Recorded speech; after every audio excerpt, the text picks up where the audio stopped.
नमस्कार, आप देख रहे हैं डीटीवी भारत और मैं हूं आपके साथ निर्भय किशोर। आज राजनीतिक गलियारों में कई सारी हलचल है।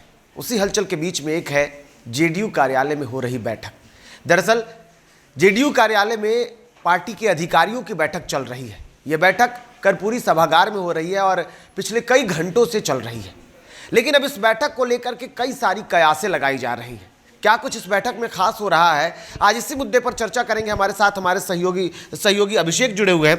अभिषेक, आज की जो बैठक है, इस बैठक को लेकर के कई सारी कयास लगाए जा रहे हैं। रणनीतियां भी बहुत सारी नए सिरे से तैयार की जा सकती है। क्या कुछ चल रहा है? देखिए, ये तो वैसे पार्टी पदाधिकारियों की बैठक है और इस बैठक में शामिल होने जा रहे जेडीयू के कई नेताओं से भी हमारी बातचीत हुई। उपेंद्र कुशवाहा ने हम सारे मीडिया कर्मियों से बातचीत की। वशिष्ठ नारायण सिंह ने बात तो नहीं की, लेकिन वो भी इस बैठक में शामिल होने पहुंचे। पार्टी के पूर्व प्रदेश अध्यक्ष हैं। भवन निर्माण मंत्री अशोक चौधरी ने भी मीडिया से बातचीत की। तो इस बैठक को लेकर यही बताया गया, जो राय रही इस बैठक को लेकर पार्टी के नेताओं की, वो राय यही थी कि देखिए, पार्टी में सब कुछ ठीक चल रहा है। ये बैठक जो है संगठन के विस्तार को लेकर है, संगठन की मजबूती को लेकर है और एक रूटीन बैठक है।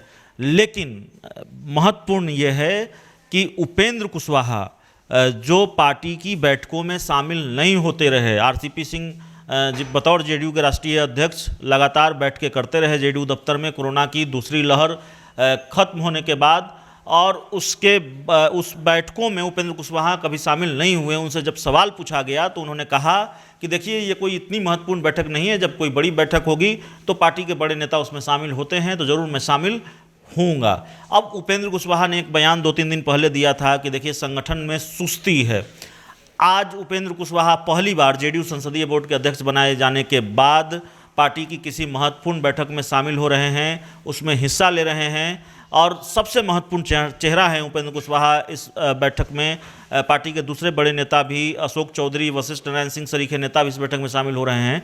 तो कहा तो जा रहा है कि पार्टी के पदाधिकारियों की बैठक है, लेकिन यह बैठक इसलिए भी महत्वपूर्ण है, इस बैठक से क्या निकलकर सामने आने वाला है यह भी देखना होगा। माना जा रहा है कि इस बैठक के बाद जेडीयू में उपेंद्र कुशवाहा का कद और बड़ा होगा और धीरे धीरे ये भूमिका तैयार की जा रही है, स्क्रिप्ट लिखी जा रही है कि उपेंद्र कुशवाहा को जेडीयू में नंबर 2 की हैसियत दे दी जाए। वैसे भी आरसीपी सिंह और उपेंद्र कुशवाहा के बीच नंबर 2 की जंग चल रही है। ऐसी जानकारी सूत्रों के हवाले से भी सामने आती है। इसकी संकेत क्या इस जंग का ही नतीजा है अभिषेक? अगर देखा जाए तो इस जंग का ही नतीजा है कि पहले इस बैठक को लेकर के जो लिस्ट जारी किए गए उसमें आरसीपी सिंह नदारद रहे और अब इस बैठक में भी वो शामिल नहीं हुए। बिल्कुल, इस बैठक को लेकर 2 पत्र जारी किए गए थे। एक पत्र 10 जुलाई को जारी किया गया था जिसमें ये जिक्र था कि बतौर राष्ट्रीय अध्यक्ष आरसीपी सिंह इस बैठक को संबोधित करेंगे वर्चुअल तरीके से। जाहिर है वो केंद्र में मंत्री भी हैं, मौजूदा वक्त में दिल्ली में भी हैं,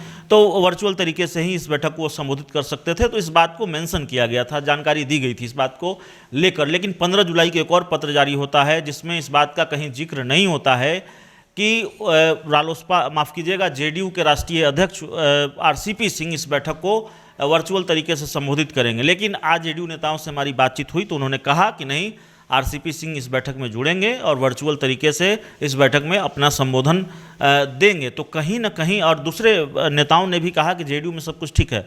तो कहीं ना कहीं जो परसेप्शन बना है, जो चीज़ें चल रही हैं कि जेडीयू में सब कुछ ठीक नहीं है। मुख्यमंत्री नीतीश कुमार ने आरसीपी सिंह को बधाई नहीं दी, बाद में मुख्यमंत्री सफाई देते हैं, उन चीज़ों को खारिज करने की ये कोशिश भी है। लेकिन इस बैठक से जो सबसे महत्वपूर्ण निकलकर सामने आने वाला है वो यही निकलकर सामने आने वाला है कि उपेंद्र कुशवाहा की अहमियत पार्टी में और बढ़ेगी, उपेंद्र कुशवाहा का कद और बढ़ेगा। चलिए, उपेंद्र कुशवाहा का कद और बढ़ेगा। एक बात और आपसे जानना चाहेंगे। दरअसल ये कहा जा रहा है कि जेडीयू में सब कुछ ठीक चल रहा है और ये सिर्फ एक बैठक है क्योंकि सुस्ती पड़ गई है, उपेंद्र कुशवाहा का कहना है। लेकिन अगर सुस्ती को लेकर के देखा जाए तो पिछले दिनों एक खबर आई थी, केशव सिंह अब शायद जेडीयू से दूर होने वाले हैं और वो लोजपा में शामिल होने वाले हैं।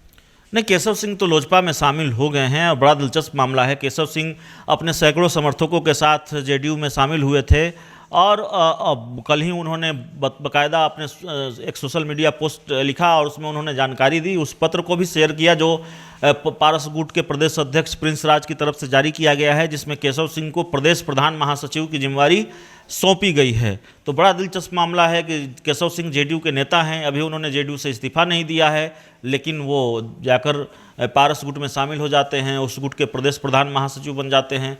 जेडीयू को झटका इसलिए हम कह सकते हैं, हालांकि केशव सिंह पशुपति कुमार पारस के काफ़ी करीबी हैं, माना ही जा रहा था कि केशव सिंह उस गुट में जाएंगे, लेकिन जेडीयू को झटका इसलिए है कि केशव सिंह अपने कई समर्थकों, सैकड़ों समर्थकों के साथ, नेताओं के साथ शामिल हुए थे जेडीयू में।